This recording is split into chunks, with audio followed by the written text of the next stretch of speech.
All right, Chapter 3, Lifting and Moving Patients.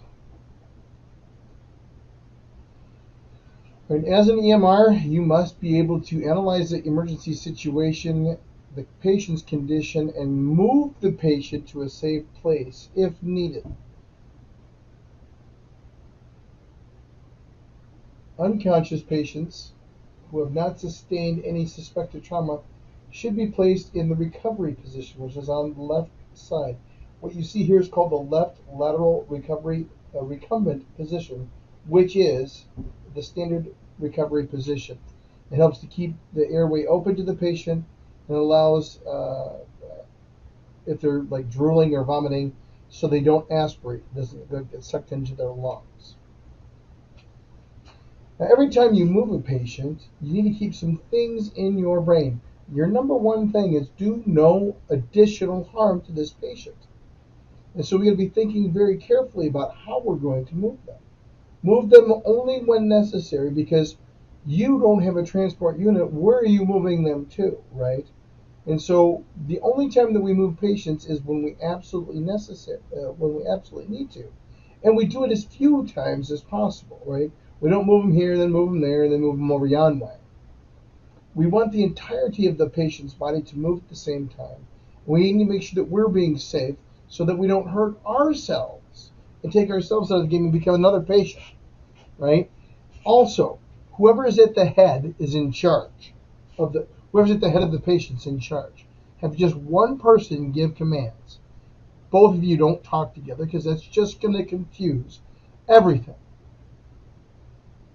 If you don't have to move patients, don't.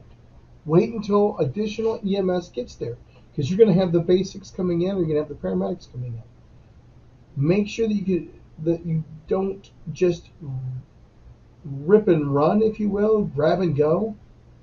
There's very few instances where that's absolutely necessary. We need to treat the patient with their problem, whether it's an illness or injury, before moving them. Unless, of course, it's an unsafe situation. Well, what happens if the house is on fire? Okay, that's an exception. What happens if they're going to get run over by a car? Okay, that's an exception. But most of the time, 99% of the time, you don't need to move the patient. Also, don't step over the patient if at all humanly possible. There are instances where you can't help it. It's just going to call to do it. But stepping over the patient creates a hazard for you, a tripping hazard for you. You could step on the patient. You could get dirt and gunk and grossness all over the patient. And there's no reason to do it, right? It's sheer laziness if you need to step over the patient. And also, while you're working on lifting and moving this patient, go ahead and explain to him what you're doing, okay? Now, some things to keep in mind as you're lifting, moving, whatever you're doing with whatever device. Know your own limitations. Don't just go in there and like, oh, I can lift anything up because I'm blah, blah, blah. No. If you can only lift a certain amount, then don't get in the way of other people that can lift, right? Make sure your feet are shoulder width apart and they are not on marbles or gumballs or whatever. Make sure that you're on firm ground or firm footing, right? Maintain your natural curve of your spine. Lock your back in and don't bend at the waist. We're going to practice this in class. Use your muscles in your legs to lift, not your muscles in your back. You will rip your back to pieces if you bend at the waist. Try to keep your arms as close to your body as possible for strength and balance. Try not to twist if at all humanly possible. And again, move the patient as few times as possible. We don't want to be, playing yo-yo with them. Improper lifting, moving techniques can hurt yourself. This guy right here, he's showing you a perfect power grip. It's a perfect power grip. His back is locked in, his chin is up, his hands are in a power grip, an underhand grip, and he's using all the big muscles of the body as opposed to trying to, curl him or do a deadlift or a clean lift. Make sure that when you're lifting, you're doing it in such a way as not to hurt yourself. We already talked about this, right? If you need additional help, get additional help. Make sure you're talking with your team members as you're going. Make sure you are clear commands. Count the same way, do it the same way every time. Lifting on 3. 1, 2, 3. And you need to practice the lifts. You need to practice the moves. And they don't just happen because you think about them. We'll be doing some of this in class here, so don't worry. We'll practice some moves. Now, some reasons that we call emergency moves are immediate life threats. They will die if we don't move them. Fire, explosion, structural collapse. Maybe some hazardous materials there. Maybe we have an unsafe scene. Someplace that we can't control very well, can't protect against elements or bad guys or whatever. Maybe we need to move this patient out the way. Maybe they're not that bad off, but I got to get into somebody who is in need of life-saving care, and so I got to move them. And of course, if they're in a cardiac arrest, you're not going to be able to help them unless you move them to a flat area. We'll talk about that cardiac stuff next in a couple weeks. Simplest emergency move: grab them by the clothes, by the collar, and just yank. Don't grab their neck, grab their clothes, grab the shoulders of the shirt, and move. Right. Make sure that if you can, put their head resting on your forearms, and then just keeping your back locked in, stand up, and just walk backwards. Drag them out of there. Obviously, if you're in a restroom, you're going to have to yank people out using that clothes drag. Yes, if their clothes stretch and rip, oh well, they're not doing good. You need to get them out of there. You can't work on a cardiac arrest inside a stall, right? I'd be hard pressed to do it inside of a main bathroom, but that might be a good place. But you can't work straddling and jumping over. You got to yank them out. You got to move them from the tight spaces out to where you can get some good work going on. Another thing you can use is a blanket. Same concept, but you have rolled them onto a blanket and are going to pull them along. A little bit more control. You can stand up a little bit farther for this one, and then it'll be a smidgen easier. I'm not real crazy about this grab here. They're under the arms, and that's great, but I like to crisscross so that I can't chicken wing it. We'll show you that one here in class, either on your first or your second time in, but we definitely don't want to chicken wing them. Now, is this wrong? Absolutely not. It's fine. I just prefer to crisscross those hands. It's used to, this is part of the fore-aft lift, and definitely something that we can do here to move a bigger person. This one makes me laugh because in all of my years, I have never seen anybody do this. But in a rough situation, you can tie the hands together and use it as a strap, and you could do a bear crawl to get them out, assuming that you are needing to come over the top of them. Sure hope they're, yeah. So I've never seen this. We're not going to practice this one, but this is what they call the firefighter drag. The emergency drags from vehicle. Basically, we're going to grip under their arms like we saw a couple slides ago, and kind of just keep everything in as much of alignment as possible and just pull them out. Remember, these are emergency. We're not taking care of C-spine in any of these. We need to get them gone and out of wherever they're at because it's an unsafe situation. They've got to get out of there. So you see here we kind of have the firefighter pulling them out of the vehicle. Under the arms, they're kind of resting their head on the shoulder of the rescuer so that you can kind of control that head a little bit. Obviously, the more people you have, the easier it is to do. And if we can go right to backboards, which would allow us to move from vehicles a little bit easier. Now, these are non-ambulatory patients. These patients are not necessarily in danger. These are not heavy trauma, but they can't walk. So this one here, your forep lifting from the one end of the patient. Again, see how that guy in the back. I'm not real crazy about that lift because that left arm is swinging out and it could chicken wing. It's hard to control that, and you might grab something else that's a little bit of a bump there, and we don't want that to happen either. So maybe we want to crisscross those arms. The girl, the EMT or the EMR to the left, uh, she is, like carrying her like a backpack. That's fine. Make sure you have them at the knees. You don't want to grab at the calves. You'll invert the knee and cause additional damage, which we really don't want them to be hurt more, right? If you remember that from chapter 2, we don't want to cause any additional damage to our patients. There's also, there's so many different kinds of non-ambulatory moves. Again, these are for the people that have no issues. They just can't walk, okay? You don't need anything except two people, and you crisscross your arms, right? And basically, your patient sits in the arms and the patient puts their arms on the shoulder of each of the EMT or EMRs, and they just walk sideways out of there.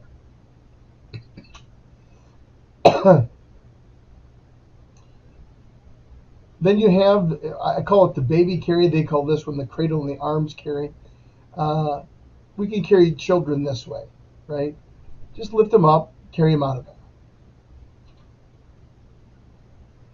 We can use a two-person chair carry. Can lift them up in their own chair. Make sure it's not one with wheels and with pivoting things. It's got to be a solid and firm chair. And we just lean back and just walk ourselves out of there. If we need to move before the ambulance gets there. Otherwise, we'll wait for the steer chair to show up. The pack strap carry, again, this is I'm going to backpack you in there. We can do it that way. Hold onto the back, bend forward slightly, and just kind of walk ourselves out. This next one, this direct ground lift, we'll practice this one in class. But basically, we have two people, and we scoop the patient and roll them to us. We kind of cup them towards us and then lay them back out. So we'll do this one in class, and you can look to the skills drill for this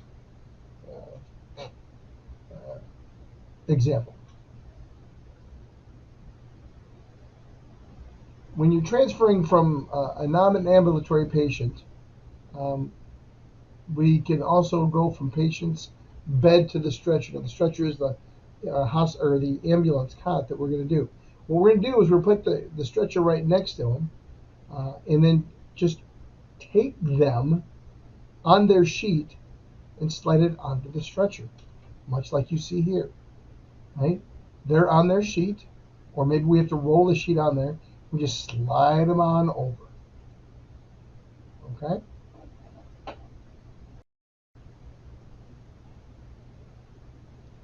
So some of the things that we're going to do to assist patients now, maybe not in a dangerous situation, but definitely a place where they can move themselves. We have the one-person assist. We're going to help the patient stand, and we're going to use their arm as a fulcrum, right, around our neck, and we're going to hold on to their wrist. Now, you'll notice that this EMR is just kind of holding the waist. I like to put my thumb into their pant line and twist the hand into their waistline, into their pant line, so that we can have better control of that waist in case they decide that they wanted to pass out or whatever. Same kind of concept here with the two-person. I would definitely grab the belt. Don't grab the belt loops, but grab the belt, because if they decide they want to pass out, well, then we have a way of kind of controlling their descent, or even with the two of us, we'll just keep moving, get them out of there, right? We will be dealing quite a bit with the wheeled ambulance stretcher, okay? And so with that, we're going to practice how to load and unload cots, especially these strikers, from the ambulances. It is the most common device that we have. This one here is a power cot, and we'll play with the power cot and the manual cots, so we know how to use both of them. They articulate on many different angles. and there's many different bells and whistles. You have to know the ones that your ambulance provider that you support will be dealing with. Most of the time, it's rolled around by two people, but when we're over uneven or unstable ground, we want four. And of course, more is better. I wouldn't put more than six on a cot, but definitely over uneven ground, we want four. Okay. Now, it is also space dependent. Like if you're trying to get down a single wide trailer's hallway, you'll be lucky to even get the cot down the hallway, let alone put two people, anybody on the sides of it. So you have to be mindful of where you're going into with this. Never ever let go of the stretcher. There's always two sets of hands, two people holding onto the cot whenever there's a patient on board. We have portable stretchers as well.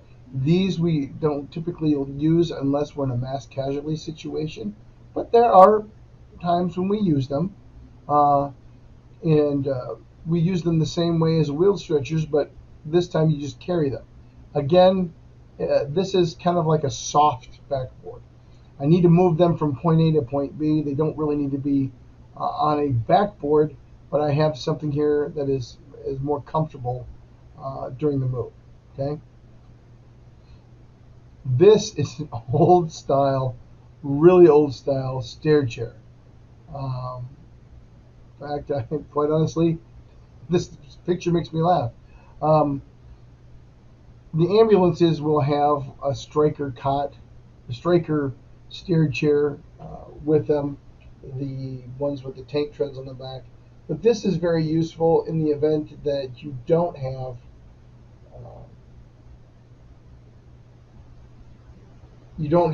a regular chair that you're using from where they're at, like we saw earlier. This is more for I hurt my arm or I hurt my leg. I can't really move. I can't really move out of position, and it's easier for them to breathe sitting upright. We've got head, neck, and back pains. Now we're going to talk about the backboard here, but we've got to know that we don't use the backboard as much as we used to. When we use spinal immobilization in this fashion, they've had a lot of injuries, and that's why we'll use this. Okay, we've got to stabilize the neck. We want to not let them move arms and legs, and it's very useful when you have multi-broken and you don't have enough time to patch everything up. Start with the longboards. There's multiple different kinds. Most of them nowadays are plastic because fiberglass is pretty heavy. Wooden boards are a thing of the past. We don't see those anymore. And we need to make sure that we have them secured in at least 2 straps. I prefer the 4-strap method, a crisscross around the chest, 1 across the hip, and 1 across the lower legs. This is a short board device. You hear it called the KED device. That was the original name, original company that did this. The original short board was a half a backboard, half of a wooden board that was easy to put in there when you wanted to get somebody in a seated immobilization, like they've been hurt in a car accident, their legs are fine, but their back hurts, right? But these are vest-like. It wraps around. Scoop stretcher, very useful when you don't have the space to log roll them, to get them up on there. And you see the little places at the top and the bottom, at the head and the foot of this backboard. It comes apart. And you slide it under and click it back together, and you can lift them straight up. It's pretty nifty that way. We could use just about anything else. Anything that's sturdy we can use, right? As a immobilization device, as a backboard, right? Doors. I've seen doors used, especially in like a tornado situation and you're out of resources. We'll just use a door, right? The door's ripped off the house anyway. Use that door as long as it's not full of splinters and what have you. Put the patient on the board on the door and just kind of pat around them, and that's going to be good enough. All kinds of different things that you can use. It is only your imagination that keeps you from going forward. Just remember, it's got to be rigid. Now, when we think about head, neck, and spine injuries, we need to remember that if treated incorrectly, if we're too aggressive, if we're moving around too much, we could cause them to be paralyzed, right? Permanently, not just temporarily, but for the rest of their life. So we need to make sure that we are helping them not to move, and we're not moving them ourselves. We want to make sure that neck doesn't move left to right, side to side, or rotate. Okay, and we have to be mindful. Someone's going to take patient advocacy and say, you know what, someone's going to watch that head, neck, and spine to make sure that they're not moving around incorrectly. We're going to use various different collars to kind of stabilize them here. There are a plethora, just a metric ton of different collars and devices. That soft collar on the bottom, you may see someone wearing that coming out of like a, I don't know, orthopedic area. It's just to help them remind themselves not to move their neck. Okay, but the white collars at top, those are the rigid collars.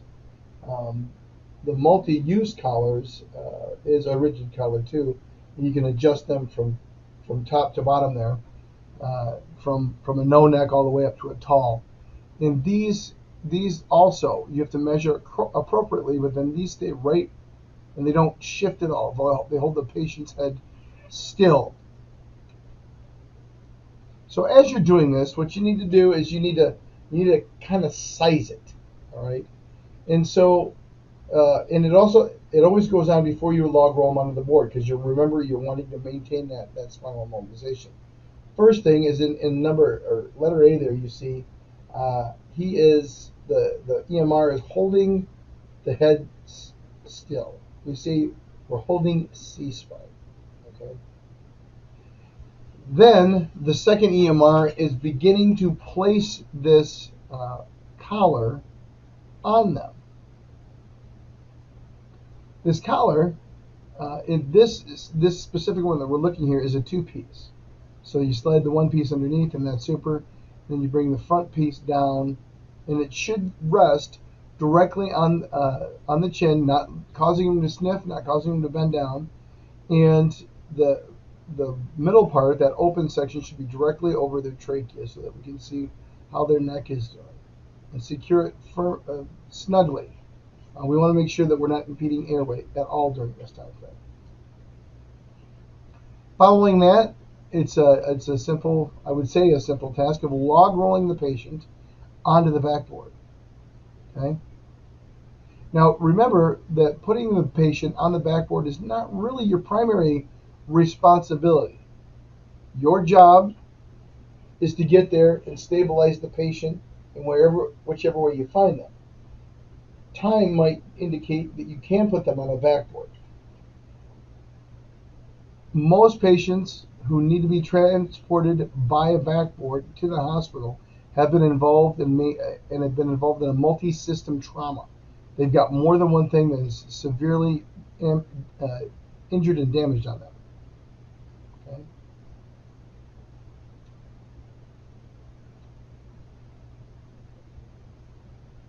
Again, if you suspect the patient has a spinal injury, take special care. Be very, very careful. We move as a unit. The whole body of the patient moves. When you log roll it, it goes together like it's one unbroken, unbendy piece. We always transport the patient face up. Always, hear me when I say this. We always transport with the patient face up, never in any other way. We want to keep the patient's head in a neutral position, which means, if you're laying on your bed, if you're laying on your back, and you're breathing nicely, well, then that's neutral position. Everybody needs to know what you're doing before you start saying 1, 2, 3, go. right? All right, we're going to roll the patient up onto their left side. We're going to do that together as a unit on the count of 3. Everybody understand? Okay, 1, 2, 3, and then you roll. Okay, that's how that works. One person's in charge, not everyone. All right, every patient that's on a backboard or any kind of device needs to be strapped so they don't slide or slip off the device, causing additional damage. And the strap should be long enough to go around the board and, quite frankly, a large patient. 6 to 9 feet, seatbelt style, typically work the best. Although you will see Velcro and clip straps and other things like that. Here we see a minimum expectation, right? Once a patient is centered on board, secure the torso, pelvis, and upper legs and padding. This is acceptable. It is more stable if you do an over-the-shoulder like harness that crisscrosses over. That's the 4-strap method. This is the 3-strap method, and it's totally fine, but I like the 4-strap method. If we don't have a head bed, if we don't have a head blocks and things, you can use towel or blanket rolls on either side to kind of stabilize their necks as well. When we talk about head stabilization, we need to make sure that we're not securing the head to the backboard until after the body is secured. We're going to hold the head, but we're not going to secure it to the backboard until after all the other straps are done. So you see here they're holding C-spine, and they've already got the body straps on, and they're using a Furno head block set here, right? And so they put the blocks on, and they've got the head blocks on the side. They've got the head strap on, and then you would put another one that comes across the chin, so that you have a couple of different angles on the head immobilizer. Okay, we're at the end of this chapter. A couple of slides of summary. Number 1, when we're moving patients, obviously you got to remember we're not going to harm them anymore. We don't want to hurt them anymore. Move them only when necessary, as little as possible, as a unit, making sure that you are lifting properly so you don't hurt yourself. Have one rescuer and only one giving the commands of when to move the patient.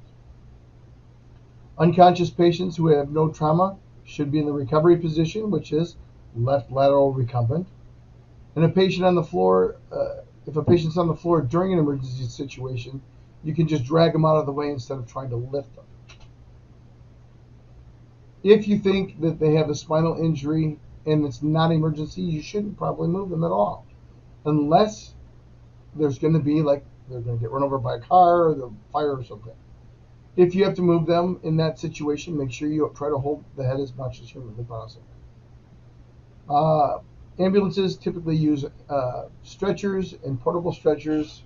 Know your equipment on your personal response units. And finally, making sure that you have a properly sized collar, that you log roll them onto the backboard as one unit, and make sure that the head strap has been secured after the entire body.